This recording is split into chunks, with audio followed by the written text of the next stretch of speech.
ఏమోలేండి master. మీకు తెలిసినంత ఇదిగా నాకు తెలీదు. మీరు చెప్పినట్టు నేను చెప్పలేను. ఈవినింగ్ ఈరోజు మా వారు నూడిల్స్ చేయమన్నారు. సరే నూడిల్స్, అలానే పూజకి పూలు, అలానే ఇంకా కొన్ని కొన్ని కావాల్సిన గ్రాసరీస్ అయితే తెచ్చుకున్నానండి. నేను బియ్యం ఆడిపిచ్చాను.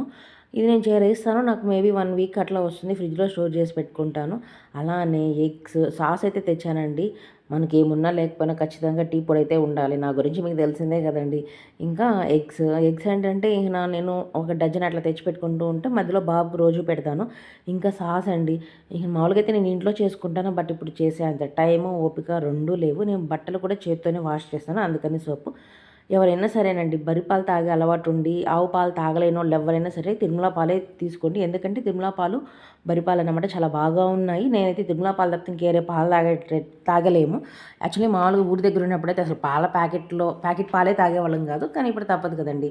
ఇలా ప్యాన్ మీద ఎగ్స్ ఏసుకొని ఏదైనా మనం నూడిల్స్ కానీ, ఫ్రైడ్ రైస్‌లో కానీ ఏసుకుంటే పీసెస్ అనేది పెద్ద పెద్దగా వస్తాయి. ప్లస్ దీనికి ఉప్పు, కారం అనేది బాగా పడుతుంది. మీరొకసారి ఇట్లా ట్రై చేసి చూడండి. మరీ చిన్న చిన్న పీసెస్ అయిపోతే అసలు తిన్నట్టు కూడా అనిపియదు కదండీ! ఈ కడాయి మా అమ్మ, మా నాన్నతో గొడవ పడి చేపల కూర వండడానికని చెప్పి తీసుకుంది. బట్ ఆమె ఒక్కసారి కూడా వండలేదు 10 ఇయర్స్‌లో.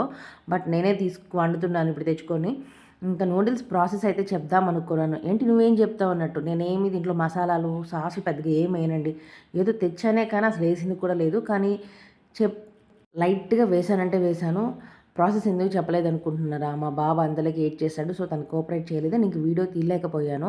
చిన్న పిల్లలున్న పేరెంట్స్‌కే అర్థమవుతుంది ఏంటి అనేది ఆ సఫర్ అనేది. ఇంకా నా నూడిల్స్ అయితే అయిపోయాయి. నేను మా వారికి ఇచ్చేసొచ్చాను. ఇంకా మేము తినేసరికి మా వంటిల్లు చూడండి ఎట్లా ఉంది. ఏంటి వంటిల్లు ఇంత దారుణంగా పెట్టుకున్నారా అనుకోవచ్చు. నేను ఆఫ్టర్‌నూనే కడిగానండి మొత్తము. కానీ ఏం చేద్దాం మళ్ళీ ఇట్లా అయిపోయింది. ఏం చేసేటప్పుడే పెట్టుకోవచ్చు కదా నీట్‌గా అని కూడా అంటారు చాలామంది. కాకపోతే ఏంటంటే చిన్న పిల్లలున్న పేరెంట్స్‌కి అర్థమవుతుందండి. అది కూడా 1 ఇయర్ పిల్లలు 1 ఇయర్ 3 మంత్స్ ఉన్న పిల్లలకే అర్థమవుతుంది. వాళ్ళు ఎంత సఫర్ చేస్తారనేది పేరెంట్స్‌ని. నేను ఇలా ఎడిటింగ్‌లో అలా తిప్పేస్తే క్లీన్ అయిపోలేదు. దీని వెనక ఎంత కష్టం ఉంటుందో చేసే వాళ్ళకే తెలుస్తుంది. ఇంకా అంతా అయిపోయాక చదువుకుందాం అని అనుకున్నాను. ఇంకా చదువుకుంటూ ఉంటే మధ్యలో తలనొప్పేసింది. బట్ చదవలేకపోయాను. సరే టీ పెట్టుకుందాం అనుకున్నాను. ఇక మనకు ఎలా చినింది అస్సలు టీ తాగలేమండి. ఇంకా అసలు ఈ టైంలో టీ పెడుతున్నాం ఎర్లీ మార్నింగ్ అనుకుంటున్నారా? కాదు టైం 1:20 అట్లా అవుతుంది మరి. ఈ టైంలో ఏం చదువుతున్నావు తల్లి అనుకోవచ్చు. నేను తొందరలో చెప్తానండి. ఏ జాబ్‌కి ప్రిపేర్ అవుతున్నాను, ఏంటి అనేది నేను త్వరగా చెప్తాను. ఖచ్చితంగా మీతో షేర్ చేసుకుంటాను. ఇప్పుడు ఎందుకు చెప్పట్లేదంటే, దానికి ఒక రీజన్ ఉంది. నేను కనీసం ఇంటి దగ్గర వాళ్ళకి కూడా తెలీదండి. మా వారికి, నాకు, మా అమ్మకి తప్ప ఇంకెవ్వరికి నేను ఎగ్జామ్ రాస్తున్నట్టు తెలీదు.